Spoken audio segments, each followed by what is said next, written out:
வாசிப்போம். Price the Lord. இன்னாமத்தின் புஸ்தகம் 13ஆம் அதிகாரம் 6வது வசனம்.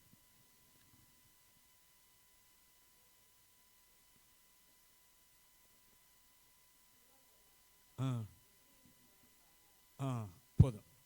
யூதா கோத்திரத்தில் எப்புனேன் குமாரனாகிய காலேப். இந்த காலேபு குறித்து ஒரு 2 வாரமாக கர்த்தருடைய ஆவியானோடு கூட இடைப்பட்டு கொண்டே இருக்கிறார். அப்போது நான் காலேபை பற்றி நிறைய படிச்சிருக்கிறேன். இருந்தாலும் செய்திக்காக பார்க்கும்போது தான் உண்மையாகவே அந்த காலேப் என்கிற மனுஷனை குறித்து பைபிளில் காணப்படுகிற செய்தி ரொம்ப கம்மி தான். ரொம்ப ரொம்ப கம்மி. ஒரு சில அதிக என்னாமத்தின் புஸ்தகத்தில் வருகிறது. அடுத்து இன்னும் உபாகம புஸ்தகத்தில் ஒரு இடத்துல 2 இடத்துலையும் வருகிறது. யோசுவா புஸ்தகத்தில் வருகிறது. 1-2 இடத்துல தான் வருது. இந்த 3 புஸ்தகங்கள்லையுமே 1-2 இடங்களில் தான் வருகிறது. எல்லா இடங்கள்லையும் இல்லை. ஆனாலும் நான் இந்த காலேபை குறித்து ஸ்டடி பண்ணும்போது தான் நிறைய காரியங்களை நான் அவனை குறித்து கற்றுக்கொண்டேன். உண்மையாக நாம் கற்றுக்கொள்ள வேண்டிய காரியங்கள் நிறையா அவனிடத்தில் இருக்கிறது. விசேஷமாக அவனை குறித்து இந்த காலேப் என்கிற ஒரு மனுஷனை குறித்து சொல்ல போனால் அவன் யூதா கோத்திரத்தை சார்ந்தவனாக இருக்கிறான். ஹல்லேலூயா. ஃபர்ஸ்ட் அதுதான் அவனுடைய ஸ்பெஷல். என்னன்னு கேட்டிங்கன்னா அவனுடைய கோத்திரம் என்ன கோத்திரம்னா யூதா கோத்திரம். அப்போ யூதா கோத்திரம் என்றால் உங்களுக்கு தெரியும். யூதா கோத்திரம்னா என்னது? துதிக்கிற ஒரு கோத்திரம், துதிக்கிற ஒரு குலம் என்று சொல்லி. அப்போது பழைய ஏற்பாட்டு நாட்களில் துதிக்கிற கோத்திரம் என்று ஒன்று இருந்தது. துதியின் கோத்திரம், துதியின் பேரை கொண்ட கோத்திரம். எல்லாருமே துதிச்சாங்க, அது வேற விஷயம். ஆனால் துதியின் பேரை கொண்ட ஒரு கோத்திரம் இருந்தது. யூதா கோத்திரம் ஒரு கோத்திரம் தான் இருந்தது.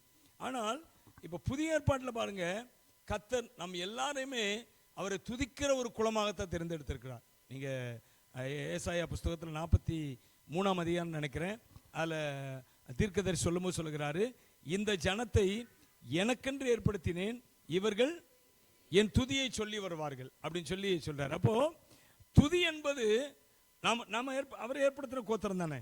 அப்படிதானே இல்லையா? உண்மையா இல்லையா? அவர் ஏற்படுத்தின கோத்திரமா இல்லையா? சொல்லுங்க, சத்தமா சொல்லுங்களேன். ஹல்லேலூயா.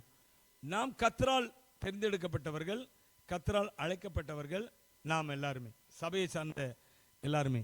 அப்போ நீங்க நல்லா கவனிச்சு பார்த்தீங்கன்னா இஸ்ரவேல் கோத்திரங்களில் கூட பார்த்தீங்கன்னா அப்படி அந்த முதல்ல எபிரேயர்கள் இருந்துச்சு, அடுத்து இஸ்ரவேலர்கள் இருந்துச்சு, அடுத்து கடைசியா அவர்கள் பேர் எதுல வந்து நிலைச்சிட்டுன்னு கேட்டீங்கன்னா எதுல நிலைச்சு தெரியுமா? இன்றைக்கு அவர்கள் பேர் எப்படி, எந்த பேர்ல இருக்குது? இஸ்ரவேல் ஜனங்களுடைய பேர் யூதர்கள் என்ற பெயர்ல இருக்குது. அல்லேலூயா. யூதர்கள் என்றால் யூதா என்ற வார்த்தையிலிருந்து வருகிறது தான் யூதர்கள். இன்றைக்கு அவர்கள் எப்படி அறியப்படுகிறார்கள் என்றால் யூதர்கள், அவர்கள் குலமே, அவருடைய இனமே என்ன இனம்? அது இன்னைக்கு முதல்ல எபிரேயர், ஆபிரகாம்ல தான் எபிரேயர்னு ஆரம்பிக்குது. அடுத்து அப்படி யாக்கோபுக்கு அப்புறம் அது எப்படி மாறுது? இஸ்ரவேலர் என்று மாறுகிறது, யாக்கோபுடைய பேரை வச்சு. அடுத்து எப்படி மாறிட்டுன்னு கேட்டீங்கன்னா கடைசியா யூதர்கள். ஹல்லேலூயா. நீங்க ரோமர் புஸ்தகத்தில் நீங்க பாத்தீங்கன்னா அவர்களை குறிக்கிறதுக்கு என்ன சொல்றாருன்னா யூதர்கள் புறஜாதிகள் அப்படிதான் சொல்றாரு. இஸ்ரவேலர் என்று ஒரு இடத்துலயே 2 இடத்துலயே வருது.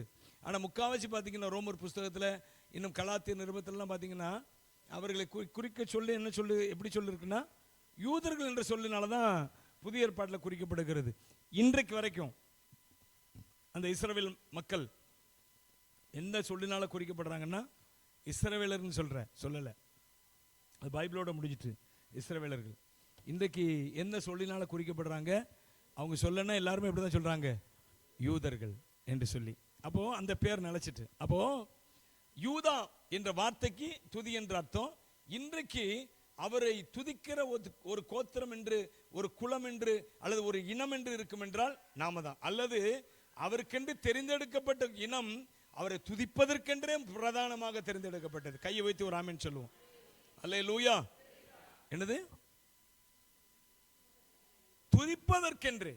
அதனால அவர் சொல்ற, பழைய ஏற்பாட்டிலே சொல்றார், இந்த ஜனத்தை எனக்கென்று ஏற்படுத்தினேன், இவர்கள் இன்னும் ஸ்பெஷலா சொல்ல போனா இயேசு கிறிஸ்து வந்தது என்ன குலத்துல தான் வந்தாரு? யூதா கோத்திரத்துல தான் வந்தாரு. ஹல்லேலூயா.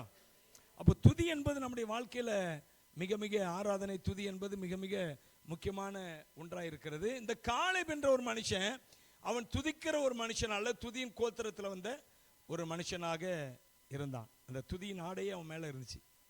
துதியின் ஜீன்லயே அவன் வந்தான். இப்பொழுது யூதான்ற பேர் என்ன, அது என்ன அர்த்தம்? இப்பொழுது கர்த்தரை துதிப்பேன் அப்படின்னு சொல்லி ஒரு பையனை பேர் பெற்றெடுத்து அவனுக்கு இப்பொழுது துதிப்பேன் என்று சொல்லி பேரிட்டாலாம். அப்ப இப்பொழுது துதிப்பேன். அல்லேலூயா. தாவீது சொன்ன போல இப்பொழுதும் எப்பொழுதும். 34ஆம் சங்கீதத்தில் சொல்றாரு, கர்த்தரை நான் எக்காலத்திலும் ஸ்தோத்தரிப்பேன், அவர் துதி எப்போதும், ஆல்வேஸ், எப்போதும் என்னுடைய நாவில அல்லது என்னுடைய வாயில் அவருடைய துதி எப்போதும் காணப்படும் என்று சொல்லி தாவீது சொல்லுகிறார். அப்ப இயேசு கிறிஸ்து பிறந்ததே அந்த யூதா கோத்திரம். அப்ப ஏன் சொல்றேன், இன்னும் நீங்க எடுத்து வாசித்து பார்த்தீங்கன்னா, நான் ஏற்கனவே எத்தனை முறை சொல்லியிருக்கிறேன், எண்ணாகமத்தின் புஸ்தகத்தில் நீங்க கோத்திரங்கள், நிறைய கோத்திரங்களுக்கு அவருடைய சந்ததியின் எண்ணிக்கை இருக்கும். அதை நீங்க பார்த்தீங்கன்னா ஒரு தடவையாவது மிஸ் ஆச்சான்னு பார்த்தேன்னா கிடையவே கிடையாது. ஒரு தடவை கூட மிஸ் ஆகல. எண்ணாகமத்தில் பார்த்தீங்கன்னா அந்த அந்த எண்ணிக்கை இடுவாங்க. எண்ணாகமத்துக்கு ஏன் அதுக்கு எண்ணாமன்னு பேருன்னா, அப்பப்போ என்ன செய்வாங்க, அவங்க எண்ணிக்கிட்டே இருப்பாங்க. படைகளை, ஜனங்களை, குறிப்பாக படைகளை எண்ணிக்கொண்டே இருப்பாங்க. அதனால தான் அதுக்கு பேர் என்னது, அந்த புஸ்தகத்துக்கு பேர் எண்ணாமத்து. நிறைய இடத்துல பார்த்தீங்கன்னா எண்ணிக்கை போடுவாங்க. யூதா கோத்திரத்தில் இத்தனை, இன்னும் ரூபன் கோத்திரத்தில், லேவி கோத்திரத்தில், இப்படி ஒவ்வொரு கோத்திரத்திலும் இவ்வளவு என்று சொல்லி நிறைய எண்ணிக்கை போட்டே இருப்பாங்க. ஒரு இடத்துலயாவது யூதா கோத்திரம் குறைஞ்சு காணப்படாது, மிஞ்சி மிஞ்சி தான் காணப்படும். ஞாபகம் இருக்கா உங்களுக்கு? எத்தனை முறை நான் எடுத்து காமிச்சிருக்கேன், ஞாபகம் இருக்கா? எடுத்து காமிச்சிருக்கேன். நீங்க போய் வீட்டில் எண்ணி எழுதி வச்சு பாருங்க, எந்த இடத்துலயாவது யூதா கோத்திரம் கம்மியா இருக்கான்னு பாருங்க, எல்லா இடத்துலயும் அவங்க பெருகி தான் நிற்பாங்க. ஹல்லேலூயா. அப்ப இந்த காலேப் என்கிற ஒரு மனுஷன் யூதா கோத்திரத்துக்கு நிறைய விசேஷங்கள், அதாவது துதிக்கிறவர்களுக்கென்று, ஆராதிக்கிறவர்களுக்கென்று நிறைய விசேஷங்கள் இருக்கிறது. அதுக்கு தான் சொல்றேன், உங்களை துதிக்கிறதுக்கு, ஆராதிக்கிறதுக்கு முக்கியப்படுத்துங்க. அப்ப வசனம் கேட்கறதுக்கு முக்கியப்படுத்த வேண்டாமா அப்படின்னு கேட்கக்கூடாது. அது விதண்டாவதமான கேள்வி. வசனம் முக்கியம் நமக்கு, அப்படிதானே? வசனத்தோட நிறைய பேர் செய்திக்கு போயிடணும். இப்போ ஆராதிக்க போண்டாமா? ஆராதனை என்பது பின்வாசல்ல இருக்கிற மாதிரி. பின்வாசலில் பார்த்தீங்கன்னா அது சும்மா கச்சாமச்சான கிடக்கும். முன்னாடி எப்படி இருக்கும்? நீட்டாக இருக்கும். பின்வாசல் எப்படி இருக்கும் பார்த்துருக்கீங்களா? நிறைய வீடுகள் கொல்லைப்புறத்தில் நீங்கள் போய் பார்த்தீங்கன்னா அங்கே எப்படி பார்க்க முடியாது. நம்ம வீட்டு கொல்லைப்புறத்தை முன்பக்கம் வந்து எப்படி இருக்கும்? நல்லாயிருக்கும். கொஞ்சம் வந்தால் போனாங்கன்னா நல்லா இருக்கணும் அப்படிங்கிறக்க அலங்காரம் பண்ணி வச்சுருப்பாங்க. பின்னாடி பார்த்தீங்கன்னா அசிங்கமாக இருக்கும். அதே போல் இன்றைக்கு நம்முடைய துதியின் வாழ்க்கை, ஆராதனை வாழ்க்கை எப்படி இருக்குது? அசிங்கமாக இருக்குது. ஹல்லேலூயா. அலங்கோலமாக இருக்குது. நீங்கள் சபைக்கு ஆராதனைக்கு வர்ற அந்த நேரத்தை பார்த்தாலே உங்கள் ஆராதனை வாழ்க்கை எப்படி இருக்குன்னு புரிஞ்சுக்கிடும். ஹல்லேலூயா. நாங்களாம் ஆராதனை மிஸ் ஆகிடக்கூடாதுன்னு எப்போவுமே நாங்கள் சபைக்கு போகிறது நடந்து போகவே மாட்டோம். வீட்டிலேருந்து பஸ்ஸு பிடிக்க போகிறதுனால, அப்போல்லாம் பஸ்ஸு பிடிக்க போகிறதுனால சரி ஓடித்தான் போவோம். அங்கேருந்து சபைக்கு இறங்கினோன்னு சபைக்கு ஓடி போகிறதா இருந்தாலும் சரி ஓடி தான் போவோம். என்ன ஆயிடக்கூடாது, ஆராதனை டைம் என்ன செய்யக்கூடாது, மிஸ் ஆயிடக்கூடாது என்று சொல்லி புதிய புதிய பாடல்களை கற்றுக்கொள்ள வேண்டும், பாடல்களை பாட வேண்டும். எங்களுடைய எண்ணம் பூரா அதுவாக தான் இருக்கும் வாலிப நாட்களில். எனவே இன்றைக்கு கர்த்தர் நமக்கு சக்திக்கு மிஞ்சின அளவில் ஆண்டவர் நம்மை உயர்த்தி தான் வச்சிருக்கிறாரு. ஹல்லேலூயா. பாருங்க, இந்த துதி வேலையை, ஆராதனை வேலையை மிஸ் பண்ணக்கூடாது. நம்ம துதிக்கு ஆராதனை இங்கே மாத்திரமல்ல, துதி ஆராதனை வீட்டில் என்ன செய்யணும்? ஒழித்துக் கொண்டே இருக்கணும். நீதிமான்களுடைய கூடாரங்களில் ரட்சிப்பின், அதுதான் துதியின் சத்தம். ஹல்லேலூயா. ரட்சிப்பின் கம்பீர சத்தம் தான் என்னது? ஒருத்தர் ரட்சிக்கப்பட்டாதாங்க அவனால துதிக்க முடியும். ஒருத்தர் ஆண்டவர் இயேசுவை ஏற்றுக்கொண்டானதான் அவன் வாயிலிருந்து, அவன் நாவிலிருந்து என்ன வரும்? துதியின் சத்தம், ஆராதனை சத்தம் வரும். ஒருத்தர் ரட்சிக்கப்பட்டுட்டான்னா துதிக்கிறதுக்கு, ஆராதிக்கிறதுக்கு வெக்கப்படக்கூடாது. ஹல்லேலூயா. என்ன செய்யக்கூடாது? நீ வெக்கப்பட்டேன்னா உன்னுடைய ரட்சிப்பை குறித்து நான் சந்தேகப்படுகிறேன். நீ துதிக்க, ஆராதிக்க வெக்கப்பட்டேன்னா உன்னுடைய ரட்சிப்பை குறித்து நான் என்ன செய்கிறேன்? ஆமா. ஏன்னா ரட்சிக்கப்பட்டான்னா அவன் நாவிலிருந்து, எந்த நாவில் புது பாட்டு எந்த இயேசு தருகிறா, எந்த நாவில் புது பாட்டு எந்த இயேசு தருகிறா, ஆனந்தம் கொள்ளுவேன் அவரை நான் பாடுவேன் உயிருள்ள நாள் வரையில். அல்லேலூயா. ஆனந்தம் கொள்ளுவேன் அவரை நான் பாடுவேன் உயிருள்ள நாள் வரையில். எந்த நாவில் புது பாட்டு எந்த இயேசு தருகிறார். இந்த நாவில் புது பாட்டு எந்த இயேசு தருகிறார். பாவ இருள் என்னை வந்து சூழ்ந்து கொள்கையில் தேவனவர் தீபமாய் என்னை தேற்றினார். பாவ இருள் என்னை வந்து சூழ்ந்து கொள்கையில் தேவனவர் தீபமாய் என்னை தேற்றினார். ஆனந்தம் கொள்ளுவேன், அவரை நான் பாடுவேன் உயிருள்ள நாள் வரையில். அல்லேலூயா. ஆனந்தம் கொள்ளுவேன், அவரை நான் பாடுவேன் உயிருள்ள நாள் வரையில். எந்த நாவில் புது பாட்டு எந்த இயேசு தருகிறார். எந்த நாவில் புது பாட்டு எந்த இயேசு தருகிறார். அல்லேலூயா. பாவ இருள் என்னை விட்டு போயிட்டுனா என்ன வந்துரும்? துதியின் சத்தம் வந்துரும் உள்ளே இருந்து. நீங்க சங்கீத புஸ்தகத்தில் 40ஆம் சங்கீதத்தை எடுத்து வாசிங்க. சங்கீதம் 40.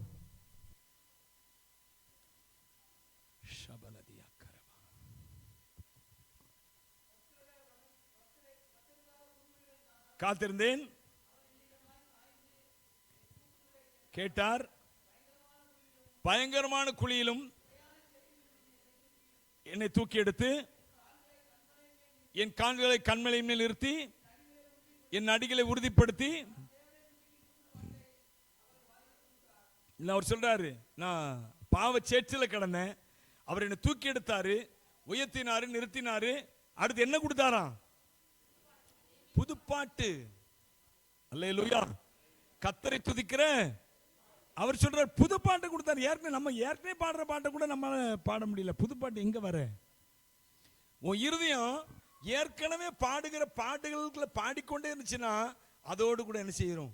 புது பாட்டு. புது பாடலால் புண்ணியரை போற்றிடுவேன், புகழ்ந்திடுவேன். புது பாடலால் புண்ணியரை போற்றிடுவேன், புகழ்ந்திடுவேன். நரம்பு வீணை மீட்டி மீட்டி நடனமாடி மகிழ்ந்திடுவேன்.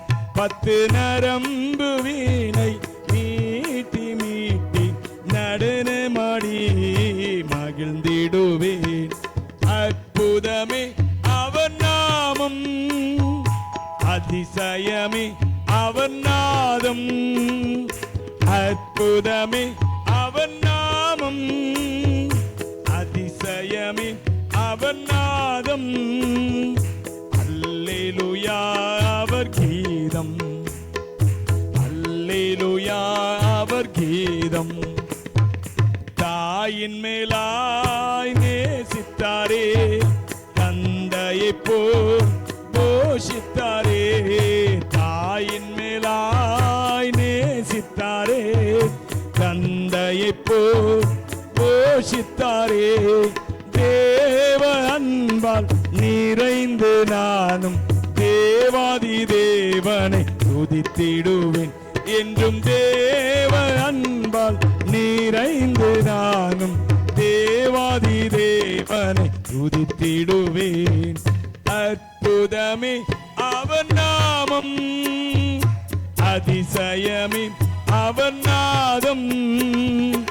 அற்புதமே அவர் நாமம், அதிசயமே அவர் நாதம். அல்லேலூயா அவர் கீதம், அல்லேலூயா அவர் கீதம். நீங்க பழைய பாட்டை சத்தமா பாட பாட புது பாட்டை கர்த்தர் கொடுத்துக்கிட்டே இருப்பாரு. ஏன்னா நீங்க முதல்ல துதியின் ஆவினால நிரம்பணும். அல்லேலூயா. என்னது? துதிக்கிறதல்ல, துதிக்கிற பழக்கத்தினால அல்ல, துதியின் ஆவி. ஆமென். கர்த்தரை எப்பொழுதும் கீழே விழுந்தாலும் ஸ்தோத்திரம், மேலே எந்திரிச்சாலும் ஸ்தோத்திரம். அல்லேலூயா. அதான் துதி.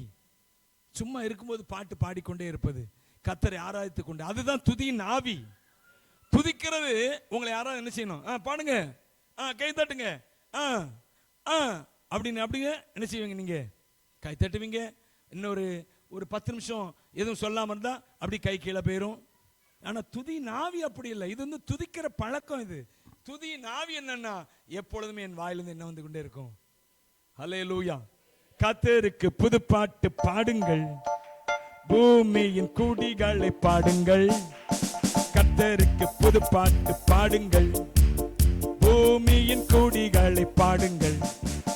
கர்த்தருக்கு புதுப்பாட்டு பாடுங்கள், பூமியின் குடிகளை பாடுங்கள். கர்த்தருக்கு புதுப்பாட்டு பாடுங்கள், பூமியின் குடிகளை பாடுங்கள். நம் தேவன் நல்லவர், துதிக்கு பாத்திரர். நம் தேவன் நல்லவர், துதிக்கு பாத்திரர். ஹல்லேலூயா, ஹல்லேலூயா, ஹல்லேலூயா, ஹல்லேலூயா, ஹல்லேலூயா, ஹல்லேலூயா, ஹல்லேலூயா, ஹல்லேலூயா. புதுப்பாட்டு உங்கள் நாவல தருவாரு. நான் எத்தனை புதுப்பாட்டு எழுதி வச்சிருக்கேன் தெரியுமா? ஏராளமான புதுப்பாட்டு இருக்கு. ஆனா இன்னும் ரெக்கார்டு தான் பண்ண முடியல. நீங்க யாராவது ஒரு 1,00,000 ரூபா கொடுக்குறேன்னு சொல்லுங்க, ஒரு பாட்டுக்கு ரெக்கார்ட் பண்ணிடலாம். அப்படி யாராவது உதவி செய்யறவங்க தான் சொல்லுங்க. நிறைய புதுப்பாடல தந்திருக்கிறாரு, உங்களுக்கும் கொடுப்பாரு. ஆமென். அல்ல, நீங்க விருப்பப்படணும். உண்மையாவே முதல்ல ஆண்டவரை துதிக்கணும், அவர் ஆராதிக்கணும் முழு இருதயத்தோடு. அப்போ இந்த காலேப் எப்படி இருக்கிறான்னா, அவன் துதியின் ஆவி உடையவனா இருந்தான். அதனாலதான் அவனை குறித்து பைபிள் சொல்லுகிறது, அவன் வேறே ஆவி உடையவனா இருந்தானா. Price the Lord. அல்லேலூயா. என்னாகமத்தின் புஸ்தகம் 14ஆம் அதிகாரத்தில் இருக்குன்னு நினைக்கிறேன். அவனை குறித்து சொல்லப்பட்டிருக்கிறது. அவன் வாசிங்க, என்னாகமம் 14:24 வாசிங்க. வேறே ஆவியை உடையவனா இருக்கிறபடியினால் அப்படிங்கிறாரு. போதும். என்னுடைய தாசனாகிய காலேப் அவன் எப்படிப்பட்டவனா இருக்கிறான்? வேற ஆவி உடையவன். ஏன்னா அவனுக்குள்ள இருக்கிற ஆவி மனுஷிக ஆவி இல்லை. இந்த துதியின் ஆவி, இந்த ஆராதனின் ஆவி என்ன செய்யும் தெரியுமா? இந்த மனுஷிக ஆவியை துரத்தி விட்டுரும், சுயத்தின் ஆவியை துரத்தி விட்டுரும். அல்லேலூயா சொல்லுங்க. அல்லேலூயா.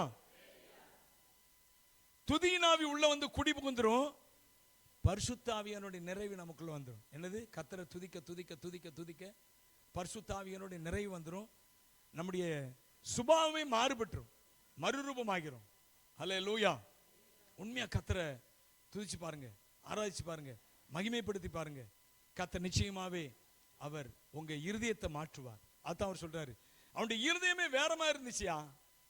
ஏன் அப்படி அவனுடைய இருதயம் வேற மாதிரி இருந்துச்சு சொன்னா, நீங்க திரும்ப அந்த யோசுவா புஸ்தகத்துல 27ஆம் அதிகாரமா அதுல நீங்க வந்து பாத்தீங்கன்னா அதுல சொல்லப்பட்டிருக்கு பாருங்க. யோசுவா, ஸ்தோத்திரம், நன்றி செலுத்துகிறோம். சாரி, 24ஆம் அதிகாரத்துல 24. Glory to Jesus. Hallelujah. ஸ்தோத்திரம்.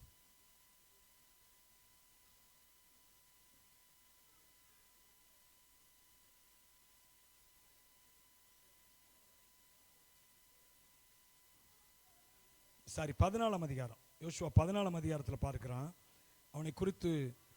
வேறு ஆவின்னா அவன் எப்படி இருப்பான் அப்படிங்கிறது. அவன் எப்படிப்பட்ட ஆவி உடையவனா இருந்தான் சொல்லுங்க. எங்க பார்த்தாத? என்னாமத்துல 14 பார்த்தோம். அதுல பார்த்தோம் அவன் வேற ஆவி உடையவனா இருந்தான் என்று சொல்லி. அப்ப வேற ஆவின்னு என்னன்னு கேட்டீங்கன்னா, பிரைஸ் தி லார்ட். வாசிங்க 14 யோசுவா 14ஆம் அதிகாரத்துல 7ஆம் வசனத்தை வாசிங்க.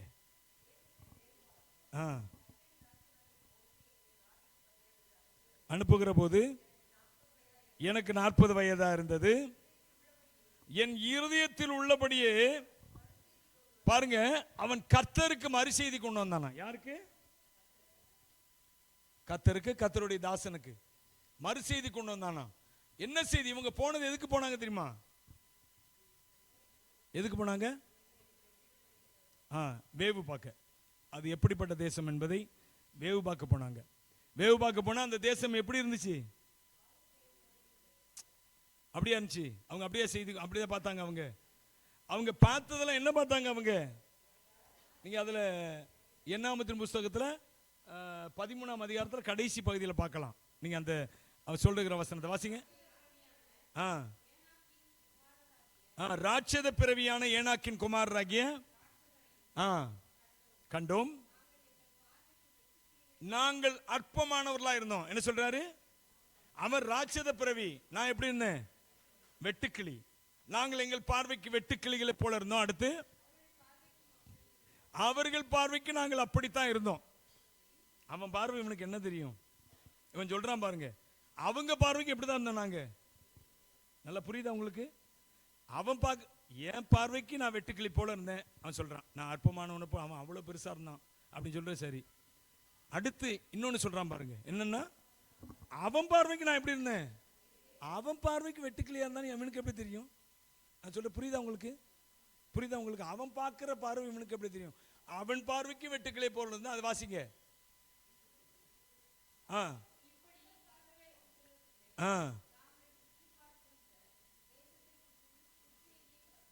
இப்ப நான் எதை சொல்லிக் கொண்டிருக்கிறேன்னா, காலேப் எப்படி வேற ஆவி உடையவனா இருந்தான் என்பதை குறித்தான் நான் உங்களுக்கு சொல்லிக் கொண்டிருக்கிறேன். என்னன்னா, இந்த இப்போ நம்ம கேட்டோம், இப்ப ஏற்கனவே சொன்ன வசனம் என்ன வசனம்? 13ஆம் அதிகாரம் 13ஆம் அதிகாரம் கடைசி வசனம், அப்படிதான் 33 நம்ம பார்த்த வசனம். இது யார் சொல்றான்னா, 12 பேர் அனுப்புறாங்க, அதுல 10 பேர் இந்த செய்தியை சொல்றான். இந்த காலேபும் யோசுவாவும் தான். அவங்க என்ன சொல்றாங்கன்னா, இந்த காலேபு குறித்து விசேஷமா, யோசுவாவை அப்புறம் இப்ப பார்க்க வேண்டிய அவசியம் இல்லை. இப்ப இன்னைக்கு டைட்டில், இன்னைக்கு டாபிக் யாரை குறித்தது? காலேபு குறித்தது. இந்த காலேபு குறித்து கர்த்தர் சொல்றாரு, அவன் வேற ஆவி உடையவனா இருந்தான். என்னன்னா, அவன் பார்த்த செய்தியை கொண்டு வரல. அவன் சொல்றான், நான் என் இருதயத்தில் இருந்த செய்தியை கொண்டு வந்தேன். வாசிங்க, 7ஆம் வசனம் வாசிங்க. 14:7. அனுப்புகிற போது 40 வயதா இருந்தது. பாத்தீங்களா? அவன் பார்த்த செய்தியை சொல்லல. மோசே இடத்துல வந்து சொன்ன செய்தி எப்படி தெரியுமா? அவனுடைய இருதயத்தில் இருந்த செய்தி. அல்லேலூயா. எதை பார்த்தாலும், அபாயகரமானதை பார்த்தாலும், ரொம்ப ரொம்ப தீங்கு செய்கிற காரியத்தை பார்த்தாலும், அங்க மோசமான நிலைமையில தேசம் இருக்கிறத பார்த்தாலும், இவன் இருதயத்தின் செய்தி ஒண்ணுதான். அல்லேலூயா. நான் சொல்ற புரியுதா? புரியுதா? இவன் இருதயத்தில் இருக்கிற செய்தி ஒண்ணுதாங்க. அது என்ன செய்தினா, கர்த்தர் நம்மோடு இருக்கிறார். அல்லேலூயா. அவர்களுக்கு பயப்பட வேண்டாம். ஆமென். கர்த்தர் என்னோடு இருக்கிறபடினாலே அவர்களை சுற்றி இருந்த அந்த அந்த இருள் விலகி போயிற்று. வாசிங்க. அவர்களை காத்த நிழல், அவர்களை விட்டு என்ன ஆயிட்டு? அவர்களை சுற்றி அவர்களுக்கு பாதுகாப்பா இருந்த நிழல் அவர்களை விட்டு விலகி போயிடுச்சு. இவன் இருந்த செய்தி அதான். அங்க எப்படி மோசமான நிலைமை இருக்குன்னு கவலை இல்லை இவனுக்கு. ராட்சத பிறவிகள் இருக்கிறது குறித்து கவலை இல்லை. எதை குறித்தும் இவனுக்கு கவலை இல்லை. இவனுடைய செய்தி ஒன்னே ஒண்ணுதான். என்னன்னா, அவர்களை காத்த நிழல் அவர்களை விட்டு. வாசிங்களா அந்த வசனத்தை வாசிங்க. என்னாமத்தின் புஸ்தகத்துல 14:9 வாசிங்க. கர்த்தருக்கு விரோதமாக மாத்திரம் கலகம் பண்ணாதிருங்கள்.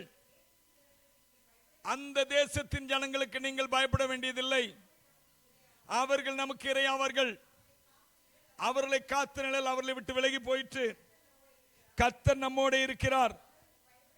அவர்களுக்கு பயப்பட வேண்டியதில்லை. அல்லேலூயா. அவனுடைய செய்தி ஒன்னே ஒண்ணுதான். என்னன்னா, அங்க மோசமான நிலைமை தான். ஆனால் எனக்குள்ள ஒரு செய்தி உண்டு. என்னன்னா, நீங்க எப்படி இருக்கிறீங்க? அப்படிப்பட்ட செய்தி உடையவளா இருக்கிறீங்களா? நஷ்டங்கள் வரலாம், பிரச்சனைகள் வரலாம், போராட்டங்கள் வரலாம், தீமை உங்களை சூழ்ந்து கொண்டிருக்கலாம். அல்லேலூயா. தீமை உங்களை சூழ்ந்து கொண்டிருக்கலாம். மரண இருளின் பள்ளத்தாக்குல நடக்கலாம். இந்த செய்தியெல்லாம் நீங்கள் உங்கள் மாம்ச கண்களை கொண்டு பார்க்கிற செய்திகள். மனுஷ எல்லாரும் உங்களுக்கு விரோதமா நிக்கலாம். மனுஷ கண்களினால உங்களுக்கு இருக்கிற உண்மையான சொல்வதை விட மாமிச கண்னா இந்த கண்ணு. இந்த கண்ணு பார்க்கிற செய்தி இதுவாக இருக்கலாங்க. கொடுமையான நோய், கொடுமையான வியாதி, கடுமையான பிரச்சனை, கடுமையான பஞ்சம், நாளைக்கு வழி இல்லை. செய்தி நீங்கள் பார்க்கிற இந்த கண்களினால பார்க்கிற செய்தி இதுவா இருக்கலாம். ஆனால் உங்கள் இருதயத்தின் செய்தி எப்படி இருக்கிறது? அல்லேலூயா. அவன் எப்படி அவன் துதியின் கோத்திரமா இருந்தபடினாலே, அவன் கர்த்தரை ஆராதிக்கிற குளத்தில் இருந்தபடினாலே, அவன் இருதயத்துல ஒரே செய்தி தான் என்ன இருந்துச்சு. என்ன செய்தினா, கர்த்தர் என் மேய்ப்பரை தாழ்ச்சி அடையேன், புல்லுள்ள இடங்களில் மேய்ப்பாரே. கர்த்தரின் மேய்ப்பரை தாழ்ச்சி அடையேன், புல்லுள்ள இடங்களில் மேய்ப்பாரே. மரண இருளின் பள்ளத்தாக்கில் நடந்தாலும் நான் பயப்படேன். மரண இருளின் பள்ளத்தாக்கில் நான் நடந்தாலும் பயப்படேன். தேவாதி தேவன் கோலும் அடியுமே என்னை தேற்றுமே. தேவாதி தேவன் கோலும் அடியுமே என்னை தேற்றுமே. கர்த்தரின் மேய்ப்பரை தாழ்ச்சி அடையேன், புல்லுள்ள இடங்களில் மேய்ப்பாரே. கர்த்தரின் மேய்ப்பரை தாழ்ச்சி அடையேன்.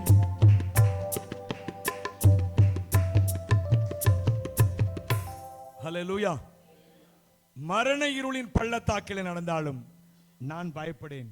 தேவரீர் மரணத்துக்கு நான் நேத்தா ஒரு செய்தி வந்துச்சு பாருங்க. முந்தானத்து வெள்ளிக்கிழமை நாங்கள் ஹாஸ்பிட்டலுக்காக ஒய்ஃபை கூப்பிட்டு போயிட்டுருக்கேன். அப்போ சகோதரி சுந்தரி ஃபோன் பண்ணுறாங்க. ஃபோன் பண்ணி பேசுகிறாங்க. அதாவது மனுஷனுக்கு எந்த நேரத்தில் என்ன நடக்கும்னு தெரியாது. அதுக்காக நான் சொல்ல வரேன். கர்த்தர் நினைத்தார் என்றால், அவர் தாவீது சொல்கிறார்ல, மரணத்துக்கும் எனக்கும் ஒரு அடி தூரம் மாத்திரம் தான் இருந்துச்சு அப்படிங்கிற. ஆனால் பழைச்சு வந்துட்டார். அதே போல் அந்த சுந்தரி சிஸ்டரோட அம்மாவுக்கு நான் உண்மையாகவே அவங்கள ஆண்டவர் கரத்தில் ஒப்பு கொடுத்து, ஆண்டவரே எப்படியா நீங்கள் சீக்கிரம் எடுத்துருங்க அப்படின்னு ஜெபம் பண்ணிட்டு வந்துட்டேன். ஆனால் இப்போ முந்தானத்து ஃபோன் பண்ணுறாங்க. அவ்வளோ சீரியஸான கட்டத்துக்கு போயிட்டாங்க. அவங்க கண்ணு திறக்கவே இல்லை. அப்படி ஒரே பொசிஷன் தான், கையை காலை ஆட்டலை, ஒரே பொசிஷன், வேறு பொசிஷனே கிடையாது. படுக்கை புண்ணுலாம் பெட் சோர்னு சொல்லுவாங்களா, அதெல்லாம் சீரியஸான கண்டிஷன். எப்போ போவாங்க டாக்டர்ஸே போன உடனே இவங்க எப்போ போவாங்கன்னு தெரியாது. இடையில 2-3 தடவை ஃபோன் பண்ணிட்டாங்க அவங்க. ஆனால் பல்ஸ் நல்லா இறங்கிட்டு திடீர்னு எப்போ போவாங்கன்னு தெரியாதுன்னு டாக்டர் சொல்லிட்டாங்கன்னு. வெள்ளிக்கிழமை காலையில் ஃபோன் பண்ணுறாங்க, மத்தியானம் ஃபோன் பண்ணுறாங்க. ஆனால் திடீர்னு நல்லா அவங்களுக்கு முழிப்பு எனக்கு காய்ச்சல் அடிக்க அப்படின்னு சொல்கிறாங்க, வாய் திறந்து சொல்கிறாங்க அப்படின்னு சொல்லி. எனக்கு ஆச்சரியமா இருந்துச்சு உண்மையாகவே. ஏன்னா நம்மளே ஆண்டவர்கிட்ட ஒப்பு கொடுத்துட்டு வந்துட்டோம். அதாவது நம்மளும் மனுஷன் தானே, சில வேளைகளில் நமக்கு தோணுகிறபடி ஜெபம் பண்ணிட்டு வந்துடுறோம். ஆனால் கர்த்தர் பெரியவர். அல்லேலூயா. நம்முடைய யோசனைகள், நம்முடைய எண்ணங்கள், நம்முடைய ஞானங்கள் எல்லாவற்றையும் தாண்டி அவர் கிரியை செய்கிறவர். அல்லேலூயா. கையை காலை ஆட்டி டாக்டர்ஸ் ஒரே ஒரு காரியம் தான் செஞ்சாங்களாம் பாருங்க. அவங்களுக்கு மூளை காய்ச்சல் இருக்கு. ஏன்னா போகவும் மாட்டுக்கு, சரியா எந்திக்கவும் மாட்டுக்கு. ஒருவேளை மூளை காய்ச்சலாக இருக்குமோ அப்படின்னு சொல்லி மூளைக்காய்ச்சலுக்காக முதுகு எலும்புலேருந்து ஏதோ அந்த நீர் எடுப்பாங்களாம். நீர் எடுத்து பார்த்தா வரமாட்டுக்கு, நீரே வரமாட்டுக்கான் முதுகெலும்புலேருந்து. அப்போது டாக்டர் சொல்கிறாங்க, சரி நீர் வரமாட்டேங்குது, நீங்கள் ஒரு கெஸ்ஸிங்கில் நீங்கள் மூளைக்காய்ச்சலுக்கு கொடுக்க வேண்டிய ட்ரீட்மெண்ட்டை கொடுங்க அப்படின்னு சொல்லிட்டு போயிட்டாராம் பெரிய டாக்டர்.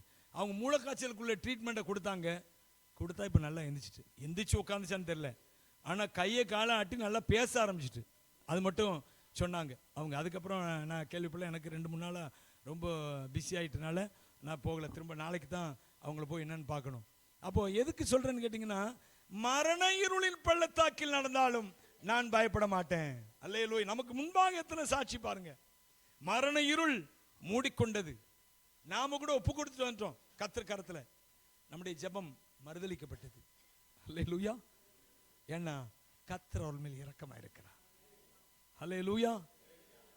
அவர் திரும்பமாக ஒரு ஆயுசை என்ன செய்கிறார், கூட்டி கொடுத்திருக்கிறார் அவர்களுக்கு. எனவே பிரியமானவர்களே, நான் மரண இருளில் நடந்தாலும், நாமளும் அதான் சொல்லணும் எப்பவுமே, நமக்கு ஒரு நம்பிக்கை உண்டு. மரண இருளில் நடந்தாலும் நான் தீங்குக்கு பயப்பட மாட்டேன், பொல்லாப்புக்கு தீங்குக்கு பயப்பட மாட்டேன். ஏனென்றால் தேவரீர் என்னோடு கூட இருக்கிறேன். ஹல்லேலூயா. அப்போ வேற ஆவிங்க இது. ஹல்லேலூயா.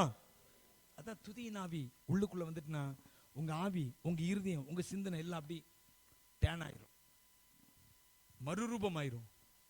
ஹல்லேலூயா. கை வைத்து சொல்லுங்க, ஆண்டவர் அதிகமா துதிக்க துதிக்க ஆராதிக்க ஆராதிக்க தேவனோடு இணைந்து விடும் நம்முடைய ஆவி. தேவனோடு இசைந்திருக்கிறவன் அவருடனே, கர்த்தரோடு இசைந்திருக்கிறவன் அவருடனே ஒரே ஆவியா இருக்கிறான். அல்லேலூயா. அவரோடு இசைய அவரோடு இணைந்து செல்ல செல்ல செல்ல செல்ல நம்முடைய ஆவி எப்படி மாறிடும் கேட்டீங்கன்னா அவருடைய ஆவியை போலவே மாறிடும். அல்லேலூயா. அதுக்காக தினந்தோறும் அதிகால ஜபத்தில் நாங்கள் அந்த அந்நிய பாஷைக்காக ஜெபம் பண்ணிட்டு இருக்கிறோம். ஒரு 10 நிமிஷம் அந்நிய பாஷையிலே ஜெபம் பண்ணுவோம். அதில் அடிக்கடி நான் ஆரம்ப ஜெபத்திலே அதான் சொல்லுவேன். அநேகர் கேட்டிருக்கலாம் நீங்கள், ஆண்டவர் உம்முடைய ஆவி எங்களுடைய ஆவி என்னாகட்டும், ஒன்றாகட்டும், இணைந்து செல்லட்டும். உம்முடைய ஆவியின் பாரங்கள் எண்ணங்கள் எல்லாம் எங்களுடைய ஆவியில் எங்களுடைய சிந்தனையில் வரட்டும் என்று சொல்லி தான் முதல்ல அந்த அந்நிய பாஷை ஜெபத்தில் ஒப்பு கொடுத்து அந்நிய பாஷையில் ஆவியில் நிரம்பி நாம் ஜெபம் பண்ணி கொண்டு இருக்கிறோம். நான் நம்புகிறேன் கர்த்தர் தான் நம்மை அதில் இயக்கி கொண்டே இருக்கிறார். அல்லேலூயா. நான் ஏற்கனவே சொன்னபடி அந்த அந்நிய பாஷை ஜெபத்துக்கு அப்புறம் என்னுடைய அந்த பிரசங்க ஸ்டைல் அநேக விதத்தில் மாறி இருக்கிறது நான் உணர்கிறேன். உண்மையாக கர்த்தருடைய ஆவியானவர் இந்த இடத்துல வந்து நின்னவுடனே அவர் பயன்படுத்துகிற விதத்தை என்னால் விவரிக்க முடியும். அந்த அளவுக்கு கர்த்தர் என்னை, எனக்கு தெரியும், உங்களுக்கு ஒருவேளை தெரியாமல் இருக்கலாம், ஆனால் எனக்கு தெரியும் கர்த்தர் அவிதமாய் பயன்படுத்துகிற விதம் பயங்கரமாக இருக்கிறது. அல்லேலூயா. அப்போ பாருங்க, துதிங்கிறேன், ஆராதிங்க. நீங்க கர்த்தரை தமிழ்ல ஆராதிங்க, அந்நிய பாஷையில ஆராதிங்க, அந்நிய பாஷையில துதிங்க, தமிழ்ல துதிங்க, துதித்து கொண்டே இருங்க. துதிக்க துதிக்க துதிக்க துதிக்க உங்க ஆவி மறுரூபமாயிரும். நீங்க வேறு ஆவி, காலேபை போல வேறு ஆவியுடையவர்களாய் நீங்க மாறிவிடுவீர்கள். அல்லேலூயா. எனவே அருமையா புதிய ஏற்பாடு அது வந்து ஜெபத்தை விட துதிக்கு முக்கியத்துவங்க. அல்லேலூயா. நல்லா ஞாபகம் வச்சுங்க. ஜெபத்தை நான் பிறந்தல்ல அப்படி நீங்க நினைச்சிடக்கூடாது. ஆனால் பாருங்க, இயேசு கிறிஸ்துவை பாருங்க, நிறைய இடங்களில் அவர் ஜெபிக்கிறத விட ஸ்தோத்திரம் பண்ணுவார். நீங்க அற்புதத்துக்காக நீங்க வாட்சி பார்த்தீங்கன்னா மத்தேயு புஸ்தகத்தில் 16:36 வாசிங்க. மத்தேயு 16:36.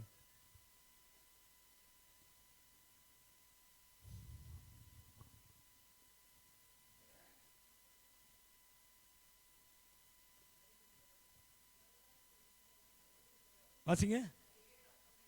சரி, அதான். பார்த்தீங்களா, அவர் என்ன பண்ணாரு?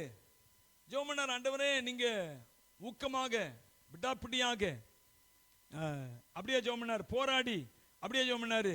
ஒண்ணுமே ஜெபம் பண்ணல. என்னன்னா ஸ்தோத்திரம் பண்ணாரு, பிட்டு கொடுத்தாரு. சொல்லுங்க, ஸ்தோத்திரம் பண்ணாரு, பிட்டு கொடுத்தாரு. ஸ்தோத்திரம் பண்ணாரு, பிட்டு கொடுத்தாரு. அல்லேலூயா. புதிய ஏற்பாடு தான் ஸ்தோத்திரம், ஆராதனை, துதி. நீங்க பைபிளில் லூக்காஸ் விசேஷத்தில் 1ஆம் அதிகாரத்தில் 2ஆம் அதிகாரத்திலையும் ஒரு பெண்ணை குறித்து பார்க்கிறோம். அன்னாள் என்ற ஒரு பெண். அவள் தேவாலயத்தில் இரவும் பகலும் உபவாசித்து கர்த்தரை ஜெபம் பண்ணி துதித்து பாடிக்கொண்டே இருந்தாள். வாசிங்க. 2:37 வாசிங்க.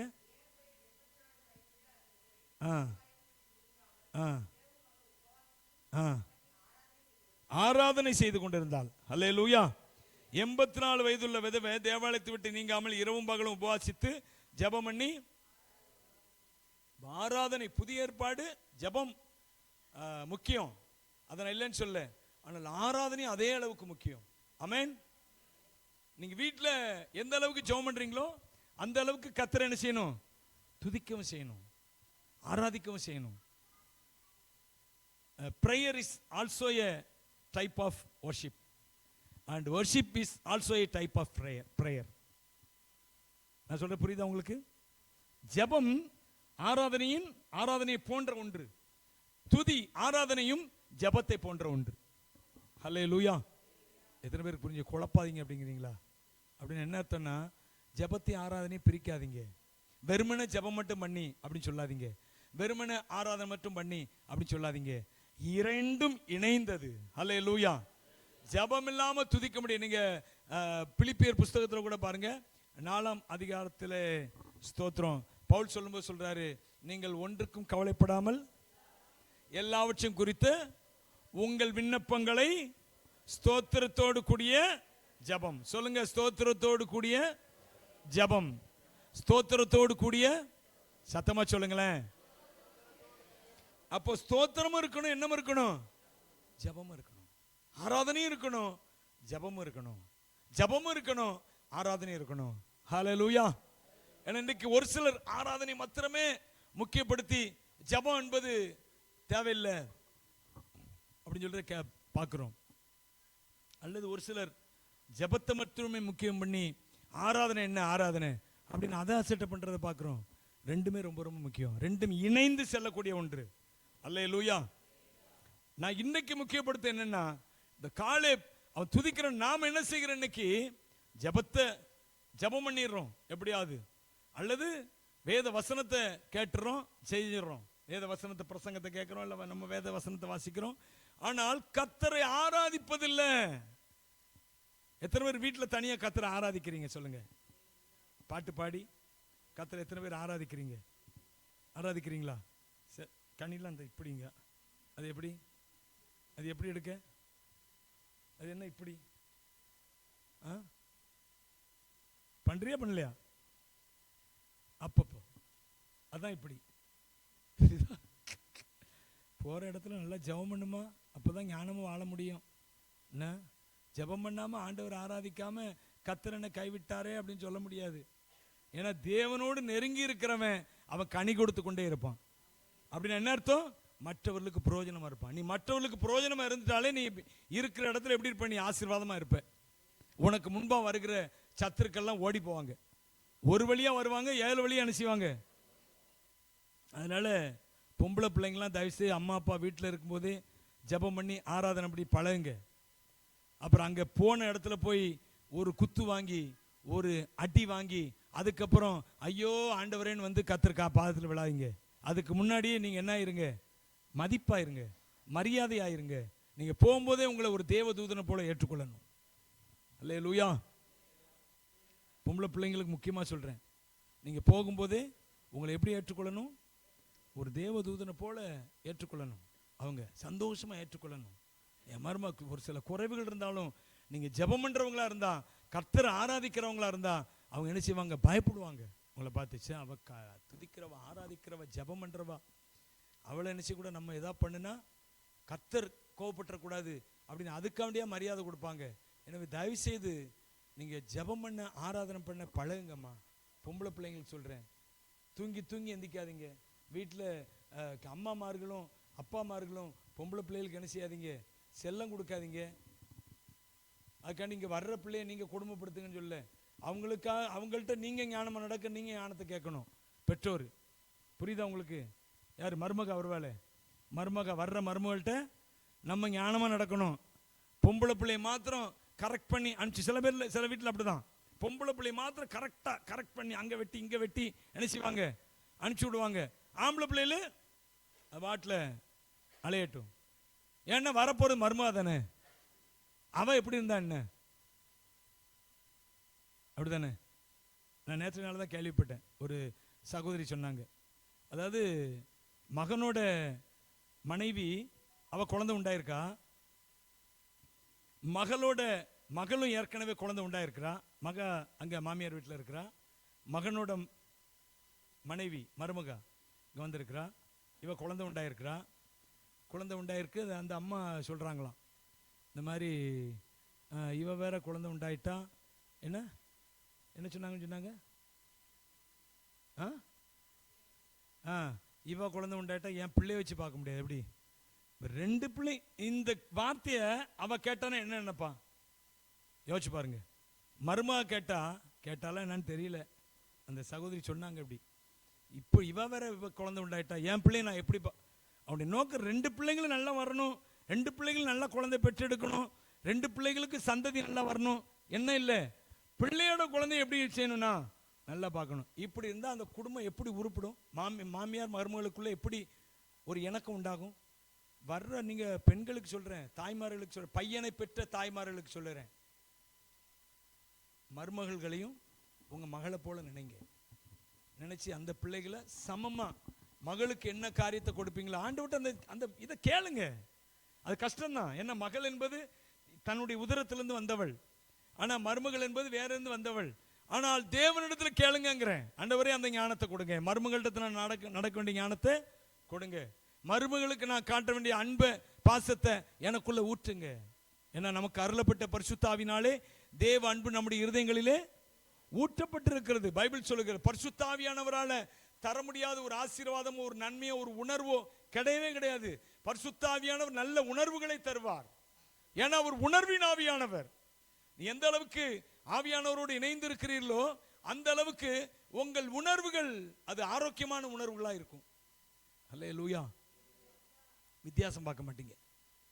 எனவே நான் இப்போ எதுக்கு சொல்ல வந்தேன்னு மறந்து போச்சு, எனக்கு எங்கேயோ போயிட்டு செய்தி. பரவாயில்ல. குறிப்பாக பெண் பிள்ளைகளுக்கு சொல்கிறேன்.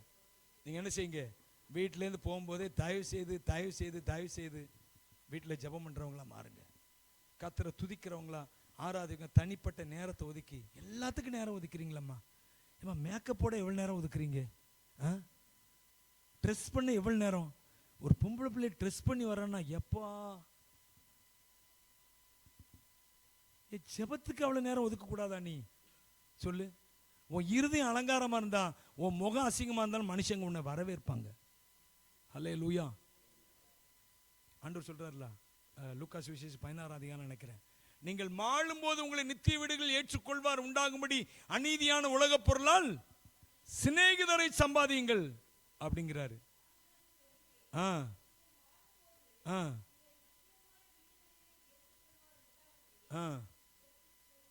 உண்டாகும்படி உலக பொருளினாலே சிநேகிதரை சம்பாதியுங்கள்.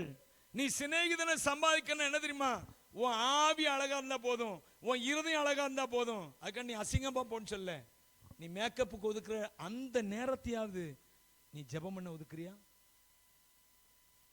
பொம்பளை பிள்ளைங்க கேட்குறேன். ஆம்பளை பிள்ளைங்க அந்த அளவுக்கு மேக்கப் பண்றது இல்லை எனக்கு தெரிந்து. பொம்பளை பிள்ளைங்க மேக்கப்புக்கு அவ்வளோ நேரம் ஒதுக்குறீங்க. கொஞ்ச நேரம் ஆண்டவருக்கு ஒதுக்கூடாதா? உன் வாழ்க்கை நல்லா இருமம்மா. உன் வீட்டுக்காரன் நீ உன்னை எவ்வளோ அழகுபடுத்தினாலும் கொஞ்ச காலம் தான். மோகம் 30 நாள், ஆசை 60 நாள், மொத்தத்தில் 90 நாள் தான். அதுக்கப்புறம் நீயும் மற்ற பெண்களை போலத்தான். நான் முன்னோர் சொன்னதை சொல்றேன் நான். ஆனால் கர்த்தருடைய அன்பு உனக்குள்ள இருந்தா, அல்லது உன்னுடைய ஆவி ஜெபத்தினாலே பரிசுத்தமாக்கப்பட்டிருந்தா, ஆராதனையினாலே மறுரூபமாக்கப்பட்டிருந்தா, இந்த ஆவியை விரும்புகிறவன் எவனும் உன்னை விட்டு போகவே மாட்டானே. அல்லேலூயா. இது ஆண்களுக்கும் அப்படி பொருந்தும். அதுக்காண்டி பெண்களை மாத்திரம் சொல்றேன்னு நினைக்காதீங்க, ஆண்களுக்கும் அப்படி பொருந்தும். உன்னுடைய ஆவி அழகா இருந்தா உன் மனைவி உன்னை விட்டு எங்கேயும் என்ன செய்ய மாட்டா. உன்னுடைய ஆவி அழகுப்படுத்து. உன்னுடைய ஆவி மறுரூபமாகட்டும். உன்னுடைய இருதயம் மறுரூபமாகட்டும். அல்லேலூயா. காலேபை போல வேற ஆவி உடையவனாய் மாறட்டும். நான் என்ன செய்தி பாயிண்ட்டுக்குள்ளே வரல, இந்த முன்னுரை தான் போய்கொண்டே இருக்கிறது. இந்த காலேப் வேற ஆவி உடையவனாய் இருந்தான். சரி, அவன் வேற ஆவி உடையவனாய் இருந்தபடினாலே அவனுக்கு என்னென்ன ஆசீர்வாதங்களை கர்த்தர் கொடுத்தார் என்பதை குறித்து நாம் பார்க்க போகிறோம். 3 விதமான ஆசீர்வாதங்களை அவர் கொடுத்தாருங்க. ஒன்று சங்கீதம் 48. சாரி, நீங்க அதே praise the Lord, glory to Jesus. யோசுவா சாரி என்னாகமும் 14ஆம் அதிகாரத்தை எடுத்துக்கொள்ளுங்க. Glory to Jesus. Hallelujah. ஸ்தோத்திரம். 24வது வசனத்தை வாசிங்க.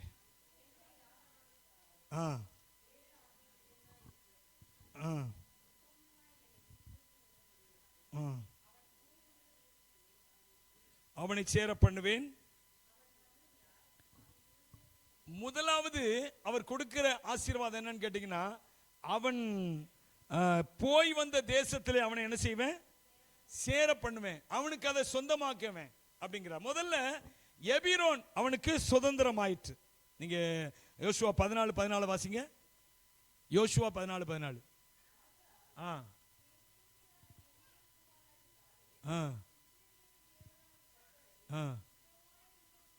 பண்ணினாலும்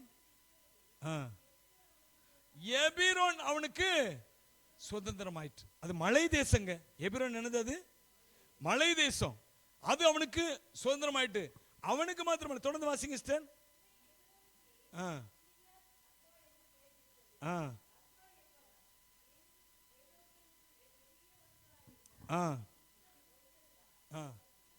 சரி போதும். இதை பார்க்கிறோம். அவன் அந்த எபிரோன் என்ற அந்த மலை தேசம், எபிரோன் என்னது அது, அதுக்கு முந்தி கீரியாத் அர்பா என்கிற பேர் இருந்துச்சான். இவன் போய் எபிரோன் மாத்துக்கிறான். இந்த எபிரோன் என்கிற இந்த மலை தேசத்தை அவனுக்கு சொந்தமாக கொடுக்கிறான் கர்த்தர். அல்லேலூயா. ஏன்னா கர்த்தர் கொடுத்தான்னு எப்படி சொல்றேன்னு அவன் தான் கேட்கிறான் மோசேயின் இடத்துல. ஆனா அவன் சொல்றா பாருங்க ஒரு இடத்துல 14-12 வாசிங்க.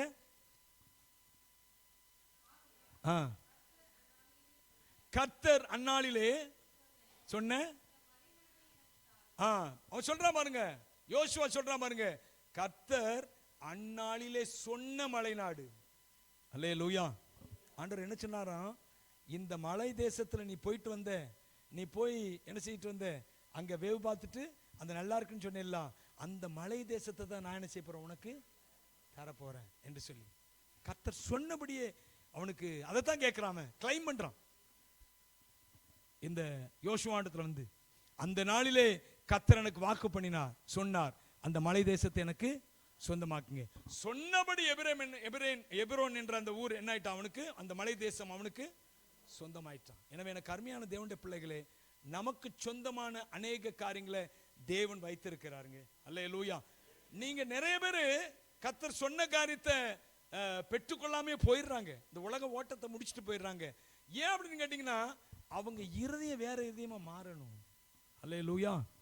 புரிஞ்சுக்கங்க முதல்ல, அவங்க இருதயம் எப்படி மாறணும், வேற இவன் வேற ஆவி உடைய வேற இருதயம் உடையவனா இருந்தபடினாலே அவன் கர்த்தர் அவனுக்கு ஒரு வாக்குத்தத்தை கொடுத்தாரு. அந்த வாக்குத்தத்தின்படியே அவனுக்கு சொந்தமான அந்த எபிரோன் பட்டணத்தை, அந்த எபிரோன் தேசத்தை அவனுக்கே கொடுத்தாரு. எனவே எனக்கு கருமையான தேவனுடைய பிள்ளைகளே, உங்க இருதயம் மறுரூபமாக இருக்கிறதா, உனக்கு கூடிய ஆசீர்வாதம் உன்னிடத்துல வந்து சேரும். உன் இருதயம் ஒரு மறுரூபப்பட்ட இருதயமா இருக்கிறதா, நிச்சயமாவே தேவன் உனக்கு ஒரு வார்த்தையை சொல்லுவாரு, ஒரு தேசத்தை சொல்லுவாரு, ஒரு ஆசீர்வாதத்தை சொல்லுவாரு, ஒரு நன்மையை சொல்லுவாரு, அது உனக்கு வந்து சேரும்.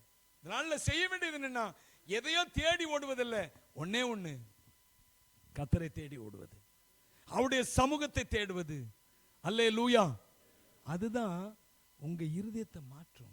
இருதயம் மாறினாலே தேவன் உனக்கு சொந்தமான காரியத்தை. என்ன கர்த்தர் வந்து எதற்காக நம்முடைய ஆசீர்வாதங்களை தாமதப்படுத்துகிறார், நிறைய வேளைகளில் என் இருதயம் இன்னும் அவருக்கு ஏற்றதாக மாற வேண்டி இருக்கிறது. அல்லேலூயா. அது எனக்கா இருந்தாலும் சரி, உங்களுக்கா இருந்தாலும் சரி. ஏன் அநேக காரியங்களை தாமதப்படுத்துகிறார் என்றால், அவருடைய இருதயத்தோடு என்னுடைய இருதயம் உத்தமமா மாற வேணும். காலேபை குறித்து சொல்றான், அவன் எப்படி இருக்கிறான், உத்தமமா என்னை பின்பற்றினான் சொல்றா பாருங்க. அவனை குறித்து நிறைய இடத்துல சொல்றாரு, அவன் உத்தமமா என்னை பின்பற்றினான். உத்தமமா என்ன உத்தமங்க அவனை கண்டாரு ஆண்டவரு, இல்ல வேற ஏதாவது உத்தமத்துக்கு போட்டிருக்க அவனை குறித்து போடல. அவனிடத்துல ஒரே உத்தமம்னு பார்த்தேன் என்னன்னா, அவன் கர்த்தர் மேல் கொண்ட நம்பிக்கை விடவே இல்லை. கர்த்தர் என் கூட இருக்கிறாரு, எனக்கு சுற்றிலும் இருக்கிற எல்லா சூழ்நிலைகளும் எனக்கு ஏற்ற விதத்தில் மாற்றி தருவார். அல்லேலூயா. யோசுவா 14ஆம் அதிகாரத்தில் நீங்க வாட்சி பார்த்தீங்கன்னா அவர் சொல்றாரு, அந்த காலேப் சொல்றாரு, நான் போய் என்ன செய்வேன், அங்க யார் இருக்கிறா, ஏனாக்கியர் இருக்கிறாங்க. ஸ்தோத்திரம். வாசிங்க 12ஆம் வசனம் வாசிங்க, 14-12. ஆகையால் அந்நாளிலே சொன்ன இந்த மலைநாட்டை எனக்கு தாரும், அங்கே ஏனாக்கியரும் அரணிப்பான பெரிய பட்டணங்களும் உண்டென்று நீர் அந்நாளிலே கேள்விப்பட்டீரே. கர்த்தர் என்னோடு இருப்பாரானால், கர்த்தர் சொன்னபடி. எத்தனை அருமையான வார்த்தைகள் பாருங்க. அவர் சொன்னாரு, கர்த்தர் என்னோடு இருப்பார் என்றால், கர்த்தர் சொன்னபடி அவரை என்ன செய்வேனா, துரத்தி விடுவேன். எவ்வளவு விசுவாச வார்த்தை பாருங்க. அவன் தாங்க அப்படிங்க, என்னது அந்த மலைநாட்டு எனக்கு கர்த்தர் என்னோடு இருந்தா போதியா, நான் அவர்களை துரத்தி விடுவேன். ஏன்னா கர்த்தர் எனக்கு சொல்லிட்டார், இதுதான் உனக்கு சொல்லிட்டார். ஹல்லேலூயா. சொன்னார்னா கர்த்தர் என் கூட இருப்பாரு. நான் அவர்களை என்ன செய்வேனா, துரத்தி விட்டு அந்த கீரியாத் அர்பா என்கிற பேரை நான் எபிரோன் என்று மாற்றுவேன். ஹல்லேலூயா. என் தேவன் எனக்குரிய தேசத்தை எனக்கு கொடுத்தார் என்று எபிரோன் என்று அதன் பெயரை மாற்றுவேன் என்று சொல்லி காலேப் சொல்லுகிறார். எனவே எனக்கு அன்பானவர்கள், முதலாவது காலேப் இருதயம் வேற இருதயமா இருந்துச்சு, உத்தமமாய் அவரை பின்பற்றினான். அதனால கர்த்தர் அவனுக்குரியதை கொடுத்தார். இன்றைக்கு உங்களுக்கு எனக்கு உரியது நிறைய இருக்குங்க ஆண்டவர் சமூகத்தில். அவர் நமக்காக ஆயத்தம் பண்ணினவைகள் நம்முடைய கண் காணவில்லை, நம்முடைய காது கேட்கவில்லை, அவைகள் நம்முடைய இருதயத்தில் தோன்றவே இல்லை, இன்னும் உன் இருதயத்துல தெரியல உனக்கு இன்னும் எது வச்சிருக்கிறான்னு. குருட்டாம்போக்கு வாழ்க்கை வாழாத, ஆண்டவர் சமூகத்துல சேரு, உன் இருதயம் மறுரூபமாகட்டும். தேவன் உனக்காக வைத்திருக்கிறவைகளை அவர் காலேபுக்கு சொன்னாரு, கர்த்தர் அந்நாளில் எனக்கு சொன்னபடி அப்படிங்கிறார். பாருங்க எத்தனை வருஷங்கள் சொல்றாரு தெரியுமா? 40 வருஷங்கள் சொல்றாரு. ஹல்லேலூயா. எத்தனை வருஷங்கள் சொல்றாரு? கர்த்தர் அந்நாளில் 40 வருஷத்துக்கு முன்னாடி சொன்னாரு. இப்போ அந்த தேசத்தை இப்பதான் பிடிச்சி முடிக்கிறாங்க அவங்க. 40 வருஷத்துக்கு முன்னாடி சொன்ன காரியத்தை இப்பதான் என்ன செய்யறாங்க? சொல்லி முடிக்கிறாங்க. கானான் தேசத்தை பங்கிடுறாங்க. எல்லாம் கர்த்தர் சொன்ன அந்த எல்லையை பூரா பிடிச்சு பங்கிடுறாங்க. பங்கிடுறப்பதான் காலை பாரு வந்து கர்த்தர் எனக்கு அன்னைக்கு சொன்னார் பாத்தீங்களா, அதை தாங்க. ஹல்லேலூயா. அது எப்படிப்பட்டதா இருக்கட்டும், வளப்பமானதோ இழப்பமானதோ, பைபிள் பாஷையில் என்னது வளப்பமானது அப்படின்னா செழிப்பானது, இழப்பமானது என்னது ரொம்ப ட்ரை லேண்டு.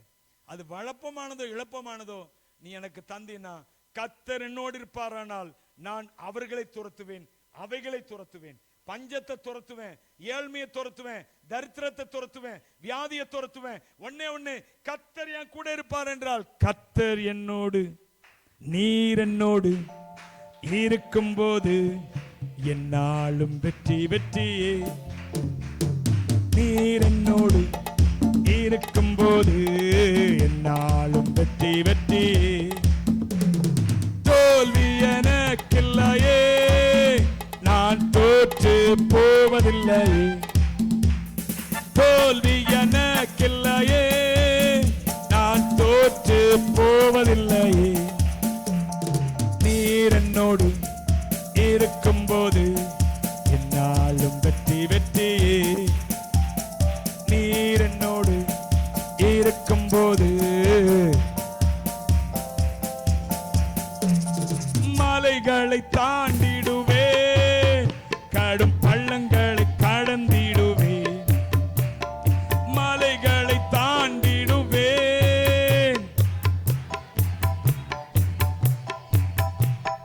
சதிகளை முறியடிப்பே, சாத்தானை ஜெயித்திடுவே. சதிகளை முறியடிப்பே, சாத்தானை ஜெயித்திடுவேன். ஹல்லேலூயா, ஹல்லேலூயா, ஹல்லேலூயா, ஓ ஹல்லேலூயா, ஹல்லேலூயா.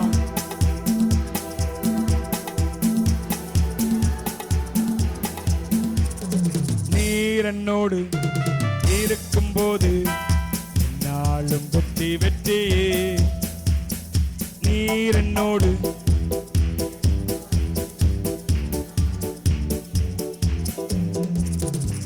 ஹல்லேலூயா.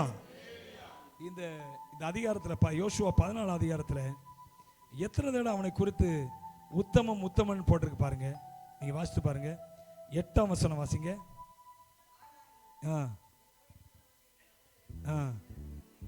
கரை பண்ணினார்கள், உத்தமமாய் பின்பற்றினேன். அடுத்து 9ஆம் வசனம். அவனாவே சொல்லிக்கல. நல்லா ஞாபகம் வச்சுக்கோங்க. சில பேர் நான் உத்தமமா, நான் உண்மையா அப்படிம்பாங்க. வாழ்க்கையில் இருக்க பூரா ஓட்ட, உத்தமமே இருக்காது. ஆனா இவன் சொல்றான் நான் உத்தமமா பின்பற்றினேன், அவன் சொல்றான் உண்மைதான். ஆனா அந்த வார்த்தையை மோசே சொன்னாராம். வாசிங்க. மோசே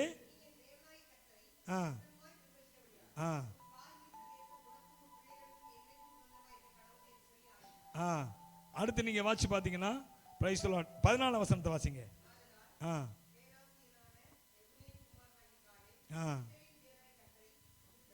உத்தமமாய் பின்பற்றினபடினால்.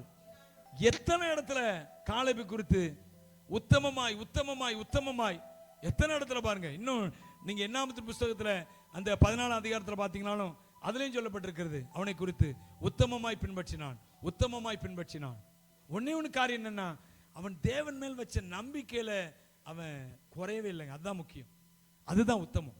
நான் அந்த காலேபுட்ட பார்க்கிற பெரிய உத்தமம் என்னன்னு கேட்டீங்கன்னா, அவன் தேவனாகிய, ஏன் அப்படின்னா அவன் கர்த்தரை துதிக்கிறபடினாலே, ஆராதிக்கிற கோத்திரத்தில் இருந்தபடினாலே அவனுக்குள்ள அந்த உத்தமம் என்பது, அல்லது கர்த்தரை உத்தமமாய் பின்பற்றுகிற, கர்த்தரையே பின்பற்றி செல்கிற அந்த குணம் அவனுக்குள்ள நிலையாய் காணப்பட்டது. ஹல்லேலூயா. நிறைய பேர் சீசனல், நம்பிக்கை இருக்கும். என்னது? சீசனல். திடீர்னு கொஞ்ச நாள் ஆண்டவருக்காக ஊம்பாங்க. அடுத்து என்ன ஆயிரும்? கொஞ்ச நாள் அவிஞ்சு உட்காந்துருவாங்க. திரும்ப அவங்கள அப்படி சொல்லி இப்படி சொல்லி அதை சொல்லி இதை செஞ்சு அதுக்கப்புறம் கொஞ்சம் எழும்பி வந்து திரும்ப கொஞ்ச நாள் ஊம்பாங்க ஊழியத்தில் சபையில். அதுக்கப்புறம் உட்காந்துருவாங்க. ஆனால் அந்த காலேப் அப்படி இல்லை. அவன் தேவன் மேல் வைத்த நம்பிக்கையில் அல்லது உத்தமமாய் அவரை ஆரம்பத்திலிருந்து கடைசி வரை 40 வயதில் அவன் எப்படி இருந்தானோ 85 வயதில் அப்படி இருந்தான். ஹல்லேலூயா. அவனுடைய உத்தமத்தில் அவன் பின்வாங்கவே இல்லை. அதனாலதான் கர்த்தர் அவனுக்கு அந்த எபிரேன் பாருங்க, யோசுவாட்ட கேட்ட உடனே யோசுவா நினைச்சிட்டார், தூக்கி கொடுத்தார். போ, எபிரோன் பட்டணம் உனக்கு தான். ஏன்னா அவன் உத்தமா பின்பற்றினா. சில வேளைகளில் கர்த்தர் எனக்கு சொல்லியிருந்தாலும் ஒரு சிலர் தரமாட்டான். ஏன்னா நம்முடைய இருதயம் உத்தமம் அல்ல. தேவன் எனக்கு சொன்னார், அவன் சொன்னபடி கர்த்தர் அந்நாளிலே எனக்கு சொன்னபடி. ஹல்லேலூயா. தருவாரா? தரமாட்டாரா? தருவாரா? தரமாட்டாரா? ஹல்லேலூயா. உத்தமமாய் பின்பற்றினான். அவர் எனக்கு சொன்னால் என்ன செய்வார்? தருவார். அது மாத்திரமல்ல, அங்க போறதும் அவன் நம்பிக்கையா இருந்தான். கர்த்தர் என்னோடு இருப்பாரானால். ஏன்னா அவனுக்கு தெரியும், நான் உள்ள காலை வச்சிட்டேன்னா அவர்களை காத்து நிழல் அவர்களை விட்டு. இதை நம்பிக்கை வந்துங்க. நீ ஒரு வீட்டில் காலை எடுத்து வச்சிட்டேன்னா அங்க இருக்கிற எல்லா விக்கிரகத்தின் வல்லமைகளும் ஓடி போயிரும். ஆமென். ஹல்லேலூயா. நீ ஒரு இடத்துல காலை வச்சேன்னா அந்த இடத்துல இருக்கிற விக்கிரகத்தின் வல்லமைகள் அங்க அது அப்படி மட்டுப்பட்டு போயிரும். அவருடைய கிரியை அடங்கணும். அந்த விசுவாசம் எனக்குள்ள இருக்கணும், நமக்குள்ள இருக்கணும். ஹல்லேலூயா. சில வேளைகளில் எதிர்ப்பு, அந்த ஆவிகள் வந்து மனுஷங்களை எதிர்ப்பு கிளப்பி விடலாம். ஆனாலும் கர்த்தர் நம்மோடு இருப்பார் என்றால் எல்லாவற்றையும் ஜெயமாய் முடிய பண்ணுவார். நமக்குத்தான் ஜெயம். நீர் என்னோடு இருக்கும்போது என்னாலும் வெற்றி வெற்றியே. நீர் என்னோடு இருக்கும்போது என்னாலும் வெற்றி வெற்றியே. தோல்வி எனக்கில்லையே, நான் தோற்று போவதில்லையே. தோல்வி எனக்கில்லையே, நான் தோற்று போவதில்லையே. நீர் என்னோடு இருக்கும்போது என்னாலும் வெற்றி வெற்றியே.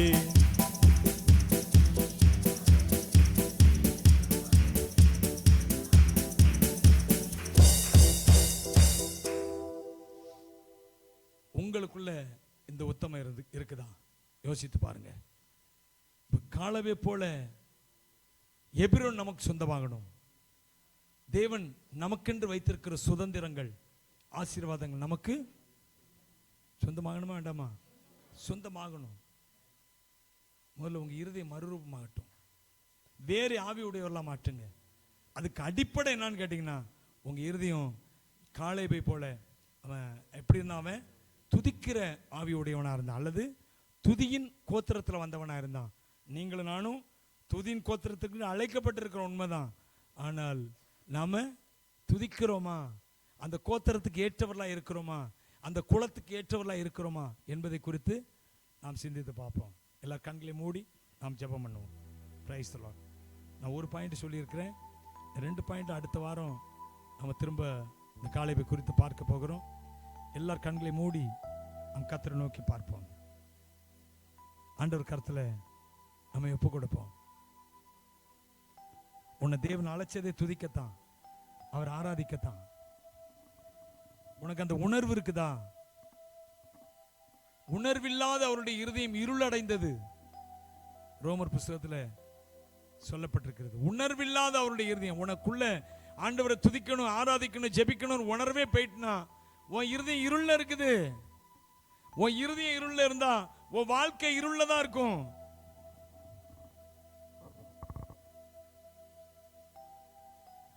அந்த இருளின் வாழ்க்கை உனக்கு வேண்டாம். அந்த இருளின் இருதயம் உனக்கு வேண்டாம். சபையில் ஆனால் சரி, வீட்டில் ஆனால் சரி, தேவனை துதிக்கிற இருதயம் உனக்குள்ள உண்டாகட்டும். அவரை ஆராதிக்கிற இருதயம் இல்லாதவர்கள் அவருக்குரியவர்கள் எப்படி சொல்ல முடியும்? ஏன்னா தேவன் நம்மை தெரிந்தெடுத்ததை, அழைத்ததே அவரை ஆராதிக்கத்தானே. நீதிமானுடைய கூடாரங்கள்ல ரட்சிப்பின் கம்பீர சத்தம் உண்டு. ரட்சிப்பின் கம்பீர சத்தம், அதுதான் துதியின் சத்தம். முணுமுணுப்பது அது துதி அல்ல. சத்தமாக கர்த்தரை ஆராதிப்பது, ஆனந்த களிப்புள்ள உதடுகளால் அவருடைய செய்ததை விவரித்து சொல்வது, மகிழ்ச்சியோடு கர்த்தருக்கு ஆராதனை செய்வது, ஆனந்த சத்தத்தோடு அவருக்கு ஆரவாரம் செய்வது. பைபிள் அப்படிதான் துதிப்பதை குறித்து அப்படிதான் சொல்லப்பட்டிருக்கு. பைபிள்ல 100ஆம் சங்கீதத்தில் மகிழ்ச்சியோடு கர்த்தருக்கு ஆராதனை செய்யுங்கள், ஆனந்த சத்தத்தோடு அவருடைய சன்னதிக்கு முன்பாருங்க. ஆனந்த சத்தம், ஷவுட் ஆஃப் ஜாய். இங்கிலீஷ்ல அப்படிதான் போடப்பட்டிருக்கு. ஆனந்த சத்தம் என்பது ஷவுட் ஆஃப் ஜாய். அப்படின்னா சந்தோஷமான கத்துதல். ஷவுட் என்றால் கத்துறன்னு அர்த்தம். சந்தோஷமா ஆண்டவரை கத்தி ஆர்ப்பரித்து ஆராதிப்பது. இருக்குதா உனக்குள்ள? இல்லைன்னா உன் இருதயம் இருள் அடைஞ்சிருக்குது, உணர்வு இல்லாம போச்சு. இது dangerous condition. You are in dangerous condition. Please come forward to Jesus, to worship, to praise. இன்னும் முன்னாடி வாங்க. நீங்க ஆண்டவரை ஆராதிக்க, துதிக்க, அவரை மகிமைப்படுத்த உங்களை ஒப்பு கொடுங்க. கடந்த நாட்கள்ல இருந்தது இப்ப எல்லாம் போயிட்டு. என் அருமை சகோதரியே, சகோதரனே, உனக்குள்ள பின்மாற்றத்தின் ஆவி இது. கர்த்தருடைய ஆவி இந்த நாளில் எச்சரிக்கிறார். காலேபின் ஆவியை போல வேறு ஆவி உடையவனா நீ மாறிட்டான். உனக்கென்று வைத்திருக்கிறவைகளை நீ காண்பாய், சீக்கிரம் பெற்றுக்கொள்வாய். உனக்காகவே தேவன் வைத்திருக்கிறார் அநேகத்தை. ஏன் உன்னால துதிக்க முடியல, ஆராதிக்க முடியல? சாத்தான் உன் நாவை கட்டி போட்டிருக்கிறான். பிசாசு உன் நாவை கட்டி போட்டிருக்கிறான். வாயை திறக்க முடியல, ஆராதிக்க முடியல. சினிமா பாட்டுனா நம்ம சத்தமா பாடணும், ஆனா கர்த்தரை துதிக்கிற பாட்டுக்கு வெட்கப்படுறோம். அல்லது சத்தத்தை திறக்கவே முடியல. நீங்க அப்படிப்பட்ட கட்டுனால பிடிக்கப்பட்டிருந்தீங்கன்னா வாங்க, அந்த கட்டை உடைப்போம். அது கட்டு. நான் சத்தமா துதிக்கணும்னு தான் நினைக்கிறேன், ஆனா துதிக்க முடியல, ஆராதிக்கும். அது கட்டு. பிசாசு கட்டி வைத்திருக்கிற கட்டு. ஒப்பு கொடுங்க. ஆண்டவரே, என்னை ஒப்பு கொடுக்கிறேன். ஆண்டவர் கருத்துல ஒப்பு கொடுப்பீங்களா? ஒப்பு கொடுப்பீங்களா? ஒப்பு கொடுங்க. உங்களுக்காக நான் ஜெபிக்கிறேன். எங்கள் அன்பின் பரலோக பிதாவே, இந்த நல்ல வேலைக்காக நாங்கள் உமக்கு நன்றி செலுத்துகிறோம் ஐயா. கர்த்தாவே, இந்த நாளிலே இந்த வார்த்தைக்கு அவனுடைய சமூகத்தில் வருகிறோம். கர்த்தர் தாமே நீங்க கொடுத்த வார்த்தை ஆண்டவர். காலேப் அவன் யூதா கோத்திரமாக இருந்தான், துதிக்கிற குலமாக இருந்தான். அவன் துதிக்கிற குலமாக இருந்தபடினாலே அவன் ஆவி வேற ஆவி உடையவனா இருந்தான். ஆமா, அவனுடைய எண்ணம் சிந்தனை எல்லாம் கர்த்தர் என் கூட இருக்கிறாரு, நான் அதை சுதந்திரிப்பேன், நான் எதிரியானாலும் துரத்தி விடுவேன் என்ற அந்த ஆழமான விசுவாசம் அவனுக்குள்ள இருந்துச்சு. ஏன்னா அவனுக்கு அடிப்படை துதி ஆராதனையா இருந்தது. ஆண்டவரே, என் இருதயம் மறுரூபமாகும்படியாக என்னை ஒப்பு கொடுக்கிறேன். சொல்லுவீங்களா? சொல்லுவீங்களா? நல்ல பிதாவை நன்றியோடு துதிக்கிறோம், ஸ்தோத்தரிக்கிறோம். நாளில் ஆண்டவரே, நீர் எபிரோன் அவனுக்கு சுதந்திரம் ஆயிற்று. காலேபுக்கு கர்த்தர் சொன்னபடி அந்த மலை நாட்டை, ஏனாக்கியர், கானானியர் எல்லாரும் இருந்தாலும் அவர்களை துரத்தி விட்டு அந்த மலை நாட்டை சொந்தமாக்கி கொண்டான். ஏனென்றால் அவனுக்குள்ள இருந்தது மூலதனம் துதி.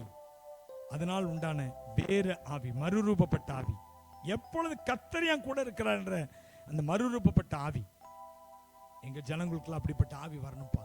இந்த காலவேளையில கேளுங்க, கேளுங்க. அப்பா, என் ஆவியில மாற்ற வேண்டும்.